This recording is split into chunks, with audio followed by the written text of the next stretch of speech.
इत्तेहादुल मुस्लिमीन को आएगी। और आप इस चीज को याद रखिए कि पूरे 5 लाख से ज्यादा वोटों से मजलिस इत्तेहादुल मुस्लिमीन के कैंडिडेट जनाब अख्तरुल ईमान साहब यहां से जीतकर पार्लियामेंट जाएंगे। यहां की आवाज कौन बुलंद करता है? सीमांचल का नाम कब से आप जान लें?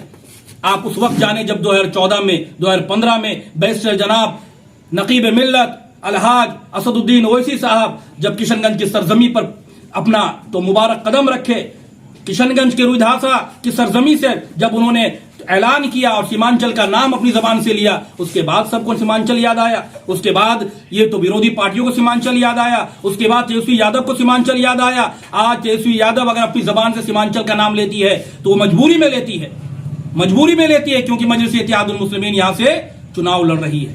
मजलिस इत्तेहादुल मुस्लिमीन को आप लोग तो यकीन दिलाइए, भरोसा रखिए, उम्मीद रखिए कि इंशाअल्लाह ताला इस बार कसीर तादाद में जो है मजलिस इत्तेहादुल मुस्लिमीन के कैंडिडेट जीत करके पार्लियामेंट जाएंगे। जेडीयू के लोग एक तरफ जेडीयू है जो पूरी की पूरी तरह भाजपा है। कल तक वो मशाल जुलूस निकाल रहे थे, कल तक मोदी के विरोध में जो है मशाल जुलूस निकाल रहे थे, तो प्रोटेस्ट कर रहे थे कि मोदी भगाओ देश बचाओ। आज क्या हो गया? उन्हीं के गोद में जाकर आप बैठ गए। उनके लोग आज बोल नहीं पा रहे हैं। मीडिया वाले उनसे पूछ रहे हैं कि सीए पर आपका क्या स्टैंड है, तो बोल रहे हैं कि भाई हंसी भी आती है। अरे पढ़े लिखे हो या जाहिल हो? बड़े पढ़ाई की बात करते हो कि हम यहां से पढ़कर आए हैं, बाहर से पढ़कर आए हैं, जेएनयू से पढ़कर आए हैं, लेकिन पढ़ाई किए हो या माँ बाप का सिर्फ पैसा को सिर्फ जो है तो बर्बाद किए हो, ये पहले अपने आप को जान लो।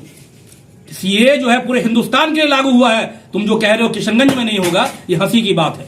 मैं आपको दिखा दूं, ये गैजेट जो है शायद उन लोगों को पता नहीं है, गैजेट निकाल भी नहीं सकते होंगे शायद। ये देखिए गैजेट है, ये पूरे सीए के बारे में इसमें रूल्स एंड रेगुलेशंस दिए हुए हैं। सीए से क्या नुकसान होने वाला है, सीए से किसको फायदा होगा, किसको नुकसान होगा। हर तरफ से मुसलमान पिसता है और इसके बारे में कोई भी जो है आवाज बुलंद नहीं करती है। अगर सीए के बारे में अगर कोई बोली है तो जनाब बैरिस्टर असदुद्दीन ओवैसी साहब बोले हैं। अगर सीए के बारे में कोई विरोध किया है तो अख्तरुल ईमान ने किया है। आज अख्तरुल ईमान को बदनाम करने के लिए तरह तरह की बातें करते हैं। अरे वही अख्तरुल ईमान साहब है जो सूर्य नमस्कार जब पूरे विधानसभा में पूरे स्कूल में लागू होने जा रहा था, आज अगर सूर्य नमस्कार अगर लागू हो जाता तो पता है आपको क्या होता? हर स्कूल में हमारे बच्चे सूर्य नमस्कार करते। और इसके ये अगर लागू हो जाता तो आज हमारे बच्चे स्कूल नहीं जा पाते, आज हमारे बच्चे जाहिल पड़े रहते।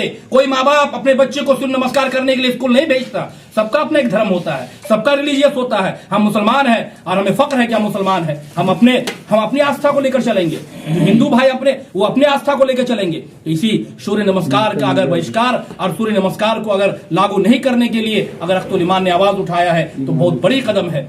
इसको आप फरामोश कर देंगे। मान ली आप याद रखिए कि अख्तरुल ईमान साहब को अगर आप वोट नहीं देंगे, अख्तरुल ईमान साहब को अगर फरामोश कर देंगे तो अगले 500 साल तक आपकी क़यादत खड़ी नहीं होगी। पूरे सीमांचल एक अच्छे रहनुमा से महरूम हो जाएगा। आपको याद रखना होगा कि आप इस बार, मैं आपसे हाथ जोड़कर विनती करता हूं, अनुरोध करता हूं कि इस बार अख्तरुल ईमान साहब को एक मौका दीजिए। ये बंदा 3 बार जो है पार्लियामेंट के इलेक्शन लड़ा और 3 बार बेचारा वो जो है हार का मुंह देखना पड़ा, लेकिन उन्होंने टूटा नहीं। टूटा इसलिए नहीं, कोई दूसरा होता तो टूट जाता, कोई दूसरा होता तो घर पर बैठ जाता, कोई दूसरा होता तो पार्टी चेंज कर लेता। लेकिन इन्होंने सिर्फ कौम का ख्याल रखा, कौम और मिल्लत का ख्याल रखा, गंगा जमनी तहजीब का ख्याल रखा। इसलिए इन्होंने जो है अपनी मुस्तहकम अंदाज में साबित कदमी के साथ मजलिस इत्तेहादुल मुस्लिमीन का दामन थामे रखा, क्योंकि वो जानते हैं कि मजलिस इत्तेहादुल मुस्लिमीन एक ऐसी पार्टी है जो हर दलितों की आवाज उठाती है, मुसलमानों की आवाज उठाती है। कोई नहीं है जो मुसलमानों के साथ आज खड़ा हो, कोई नहीं है जो दलितों के साथ आज तो खड़ा हो। आज एक ही पार्टी है मजलिस इत्तेहादुल मुस्लिमीन, जो कि मजलिस इत्तेहादुल मुस्लिमीन वो दलितों के साथ भी खड़ी है, हिंदुओं के साथ भी खड़ी है। आप क्या कहते हैं? हिंदुओं के साथ एक भी पार्लियामेंट में, एक भी रैली में बैरिस्टर साहब का या अख्तरुल ईमान साहब का ऐसा आप दिखा दीजिए जो हिंदू विरोधी हो। एक भी भाषण दिखा दीजिए, मैं आपको मान जाऊंगा। एक भाषण नहीं मिलेगा। आप कहते हैं हिंदू विरोधी हैं। हम हिंदू विरोधी नहीं हो सकते हैं। हम मुसलमान हैं, हम इंसान को मानते हैं। अल्लाह तबारक व तआला ने जहाँ तो कुरान में फरमाया या अय्युहल्लज़ीना आमनू, ए ईमान वालों, वहां पे दूसरी तरफ ये भी फरमाया या अय्युहन नास, ए इंसानों। इंसान की फिक्र करते हैं हम कोई भेदभाव करने वाले नहीं है। तो मजलिस इत्तेहादुल मुस्लिमीन अगर निकली है बाहर, मजलिस इत्तेहादुल मुस्लिमीन अगर पार्टी खड़ी की है तो इसलिए नहीं की है कि हम सिर्फ एक कौम की आवाज उठाए। हम पूरे हिंदुस्तान को बचाने के लिए निकले हैं, हम पूरे मुल्क को बचाने के लिए निकले हैं, हम पूरे संविधान को बचाने के लिए निकले हैं। संविधान बचेगी तो मुल्क बचेगा, संविधान खत्म हो जाएगा तो मुल्क खत्म हो जाएगा। टूट जाएंगे लोग, टूट जाएंगे सारे रिश्ते। तो इस रिश्ते को बाकी रखने के लिए मजलिस इत्तेहादुल मुस्लिमीन के दामन को थामना पड़ेगा।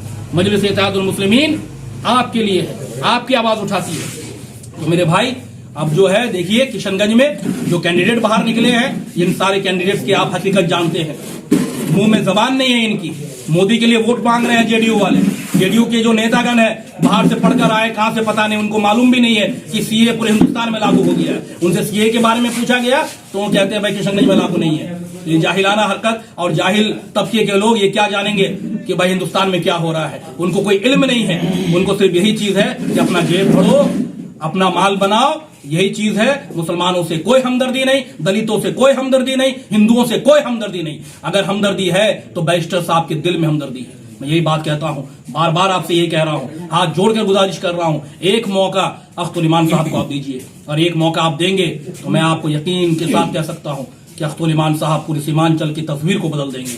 और अगर आप मौका नहीं देंगे, अगर फरामोश कर देंगे, तो मैं बार बार यही बात कह रहा हूं कि अगले 500 सालों तक सीमांचल में क़यादत खड़ी होने में तो मुश्किल हो जाएगी। अगले 500 सालों में यहां से कोई अच्छा रहनुमा नहीं निकलेगा। इसलिए फरामोश मत कीजिए, इस बार देख लीजिए और अपनी क़यादत खड़ी कीजिए, अपने लोगों को वोट दीजिए जो आपकी आवाज बनकर के पार्लियामेंट में बोल सके, जो आपकी आवाज बनकर के पार्लियामेंट में उन ताकतों के साथ, फासिस्ट ताकतों के आंखों में आंखें डाल करके बात कर सके, जो आपके हक के लिए वहां से बात कर सके और आपके हक को छीन कर ला सके।